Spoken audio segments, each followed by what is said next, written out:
হালুয়া বলতেই আমরা শবে বরাত অথবা শবে কদর বুঝি, কিন্তু আজকে সকালে উঠে আমার ছেলে বলতেছে, আম্মু গাজরের হালুয়া খাবো।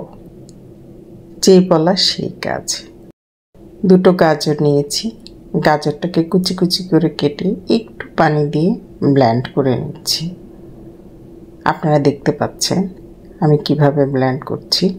একদম মিহি করে এটা ব্লেন্ড করে নেব। ও কুচি কুচি করা গাজরের হালুয়া খাবে না, মিহিটা খাবে।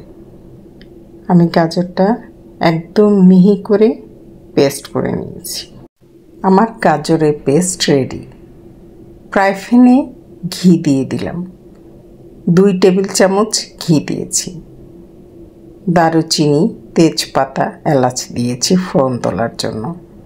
তারপর পেস্ট করা গাজরটা দিয়ে দিলাম।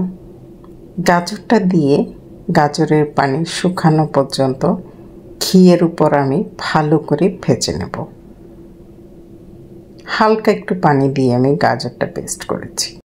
প্রিয় ভিউয়ার্স, আমার রেসিপিটা ভালো লাগলে শবে বরাতে একবার ট্রাই করবেন এবং কোথা থেকে দেখছেন আমাকে কমেন্টে জানাবেন।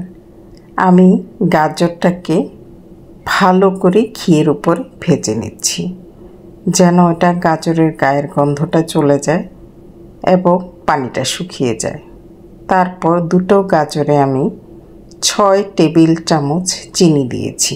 আমি এখানে দুটো গাজর নিয়েছিলাম। হাফ চামচ এলাচ গুঁড়া দিয়েছি। এটা একদম পারফেক্ট মেজারমেন্ট। আপনাদের যদি ভালো লাগে, এটা সকাল বিকালে যে কোনো সময় নাস্তায় আপনারা তৈরি করতে পারেন। খুব সহজ রেসিপি। গুঁড়ো দুধ দিয়ে দিলাম 2 টেবিল চামচ। গুঁড়ো দুধ দিয়ে ডলে ডলে দুধটা ভালো করে মিশিয়ে দেব, যেন গাজরের কালারটা এবং ফ্লেভারটা কোনোভাবে নষ্ট না হয়। তাহলে দুধটা ছানা ছানা দেখা গেলে কালারটা ভালো লাগবে না। এটা বাচ্চাদের জন্য খুবই হেলদি একটা খাবার। ঘি দিয়ে দিলাম নামানোর আগে। এবার কিছু কিশমিশ ধুয়ে রেখেছি, সেটা দিয়ে দিলাম। আমার ঘরে এখন বাদাম ছিল না, ছেলেকে বলেছি ও আসার সময় নিয়ে আসবে। আবার কিছু ঘি দিয়ে নামিয়ে নেব। আমার গাজরের হালুয়া রেডি টু সার্ভ। আমি শুধু কিশমিশ দিয়ে সাজিয়েছি। ছেলে আসার পর বাদাম দিয়ে আমি সাজিয়ে আপনাদেরকে দেখিয়ে দিলাম।